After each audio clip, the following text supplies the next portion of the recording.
आइए देखते हैं योगी जी आज से 27 साल पहले मांग की थी आवाज की।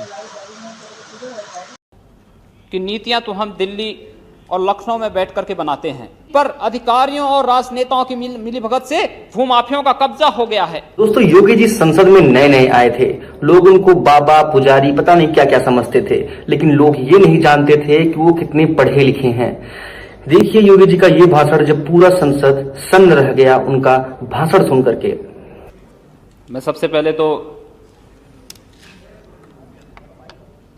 माननीय सदस्य डॉक्टर लक्ष्मी शंकर पांडे जी को धन्यवाद देना चाहूँगा कि एक ऐसे विषय पर इस सदन का ध्यान उन्होंने आकर्षित किया है जिसकी कि इस देश को बहुत आवश्यकता है। पिछले 50 वर्षों में इस देश में जो भी सरकारें आईं, उन्होंने रोटी, कपड़ा और मकान देने का नारा इस देश की जनता को तो दिया, लेकिन ये नारे और वायदे मात्र नारे और वायदे तक ही सीमित रह गए। इस देश में उद्योग नीति बनी, समय समय पर तमाम नीतियां बनी। इस देश में गरीबी मिटाने का आंदोलन भी चला था, लेकिन कभी इस बात की ओर ध्यान नहीं गया कि वास्तव में इस देश के हर नागरिक की जो मूलभूत आवश्यकताएं हैं, उनमें उनकी आवाज़ की भी एक जो समस्या है वह भी सबसे अहम भूमिका उसमें रखती है।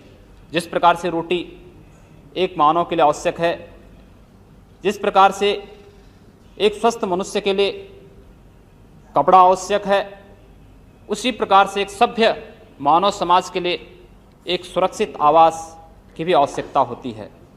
अध्यक्ष महोदय, निश्चित ही कभी कभी यह सोच करके अफसोस होता है कि नीतियां तो हम दिल्ली और लखनऊ में बैठ करके बनाते हैं, लेकिन वो नीतियां इस देश के 70 से 75% गाँव में रहने वाली उन जनताओं के लिए कितनी कारगर सिद्ध होती हैं, उनके लिए क्या हम बना पाते हैं। जब हम गाँव में जाते हैं और देखते हैं, हम सपना तो देखते हैं इस देश को विश्व गुरु के रूप में ले जाने का, लेकिन क्या कभी हमने इस देश की ग्रामीण अर्थव्यवस्था को सुधारने का, इस देश के गाँव में रहने वाले उन गरीब लोगों के ओर कभी हमने ध्यान दिया? कभी नहीं दिया। और इसी का कारण है कि आज जब ये देश आज़ादी की स्वर्ण जयंती, आज़ादी की 50वीं वर्षगांठ में अपनी स्वर्ण जयंती मना रहा है, तो एक कार्यक्रम मात्र सरकारी कार्यालयों तक ही सीमित रह गए हैं। आम जनता को हम उनसे नहीं जोड़ पाए हैं। निश्चित ही अगर हम आज national council of applied economic research के आंकड़ों पर नज़र दौड़ाएं, तो जो आंकड़े हमारे सामने आते हैं, जो बेहाव चित्र हमारे सामने आता है, शायद इस देश में के जो सर्वोच्च पंचायत है, यहाँ के माननीय सदस्यों को शायद उस पर विश्वास न होता हो। तो अब देखिए जिस तरह से योगी जी ने तथ्यों के आधार पर 1998 में, यानी आज से 27-28 साल पहले जो भविष्यवाणियां की थी, आज वो समस्याएं वाकई में हमारे सामने खड़ी हैं। देखिए योगी जी ने क्या कुछ कहा था कि आज भी जो हमारे सामने आंकड़े हैं कि इस देश में 43% नागरिक आज भी गरीबी रेखा के नीचे जीवन यापन कर रहे हैं। 13% व्यक्तियों की आय 3 रुपया प्रतिदिन है। 18% व्यक्तियों की 5 रुपया प्रतिदिन है। 61% महिलाएं आज भी अशिक्षित हैं। गांव में साक्षरता का प्रतिशत मात्र 20% है। और इस देश के बहुत संख्यक लोग ऐसे हैं जिनके लिए पीने के लिए शुद्ध जल नहीं है। 43% ऐसे लोग हैं जिनके पास आज भी सुरक्षित आवास नहीं है। हमने तमाम कार्यक्रम बनाए। अध्यक्ष महोदय, मैं सबसे पहले इस सदन का ध्यान आकर्षित करना चाहूंगा राष्ट्रीय परिवार कल्याण कार्यक्रम योजना की ओर। यह कार्यक्रम आयोजित किया गया, लेकिन देखा गया कि इस कार्यक्रम में आपने देखा होगा कि मात्र एक वर्ग तक ही यह कार्यक्रम सीमित क्यों रह गया। क्या इस देश के लिए जो कानून बनता है, इस देश के लिए बनने वाले इस कानून का इस देश के हर नागरिक पर लागू नहीं होना चाहिए? आज इस देश की जनसंख्या 2.1% की दर से प्रतिवर्ष बढ़ रही है। यानी इसका मतलब 2 करोड़ जनसंख्या प्रतिवर्ष बढ़ती जा रही है। 2 करोड़ जनसंख्या अगर बढ़ती है तो 40,000 परिवार प्रतिवर्ष इस देश में बढ़ते हैं, यानी 40,000 परिवारों के लिए आवास की व्यवस्था कहां से होती है, यह प्रश्न आज सबसे पहले हमारे सामने आता है। अध्यक्ष महोदय, निश्चित ध्यान देना होगा, समझना होगा कि वास्तव में जो 40,000 परिवार प्रतिवर्ष हम कहां से उपलब्ध कराएंगे उन लोगों के लिए, आज ये प्रश्न हमारे सामने है। निश्चित ही आज तक जो भी योजनाएं बनी हैं, पूर्व सरकारों ने जो भी योजनाएं बनाई हैं, वे मात्र कुछ चंद लोगों को ध्यान में रख करके बनाई हैं। निश्चित अगर हमें इस देश के लिए एक राष्ट्रीय आवास नीति बनानी चाहिए और उस राष्ट्रीय आवास नीति को इस देश की अर्थनीति और इस देश के औद्योगिक नीति से जोड़ना होगा, और इसके लिए हमें इस देश के गांवों को चुनना होगा। जब तक इस देश के गांवों का विकास नहीं होगा, जब तक इस देश के गांव में वास्तव में इस देश के गांव का विकास नहीं होगा, तब तक गांव से जो पलायन हो रहा है, जो शहरों की ओर पलायन हो रहा है, तब तक यह नहीं रुक पाएगा। इसके साथ साथ अध्यक्ष महोदय, तमाम बातें यहां पर उठी। शहरी भूमि हदबंदी कानून लागू हुआ था, माननीय मंत्री जी यहां पर उपस्थित हैं।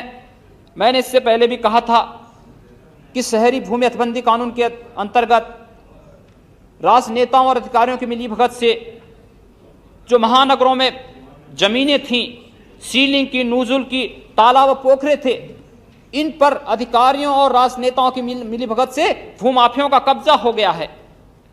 आवास अब गरीबों को कहां से भूमि आवंटित करवाएंगे? गांव में जो फालतू भूमि थी उस पर भूमाफियों का कब्जा हो गया है, जबरदस्ती कब्जा कर दिए हैं। और इसके साथ साथ इंदिरा आवास की आप बात कर रहे हैं, इंदिरा आवास में 20,000 रुपया हम एक परिवार को देते हैं और 20,000 रुपया में से 10,000 रुपया तो कमीशन के रूप में चला जाता है। 10,000 रुपये में कोई व्यक्ति, कोई गरीब परिवार कहां से अपने लिए एक कमरा बना पाएगा, आवास कहां से बना पाएगा? आज ये प्रश्न हमारे सामने है। निश्चित ही ईमानदारी से वर्तमान सरकार ने बजट में भी इसका प्रावधान किया है।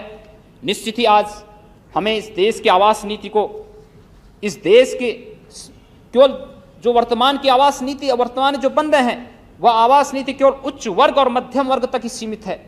उसके लिए हमने कोई प्रावधान नहीं किया है। गांव का कोई रिक्शा चलाने वाला आता है, गांव का कोई ठेला लगाने वाला आता है, या गांव में कोई मजदूर शहर में काम करने के लिए आता है, वह व्यक्ति 100 रुपया से 50 रुपया से 100 रुपया प्रतिदिन कमा तो लेता है, लेकिन कभी हमने देखा नहीं है कि उस व्यक्ति के रहने की क्या व्यवस्था है। वह व्यक्ति मजबूर होता है फुटपाथों पर रात्रि को सोने के लिए। आज आजादी के 50 वर्ष के बाद स्थिति क्यों आई है? आज निश्चित ही हमें सोचना पड़ेगा एक बार कि वास्तव में इस देश के हर नागरिक को एक आवास उपलब्ध हो। भारतीय जनता पार्टी गठबंधन सरकार ने जिस प्रकार से प्रावधान किया है कि इस देश के 20 लाख परिवारों को अतिरिक्त आवास बनाने के लिए निश्चित ही सराहनीय है। 13 लाख ग्रामीण क्षेत्रों को देने के लिए, 7 लाख शहरी क्षेत्रों के देने के लिए इंदिरा आवास में भी 1144 करोड़ से बढ़ा करके 1600 करोड़ रुपया उन्होंने प्रावधान किया है।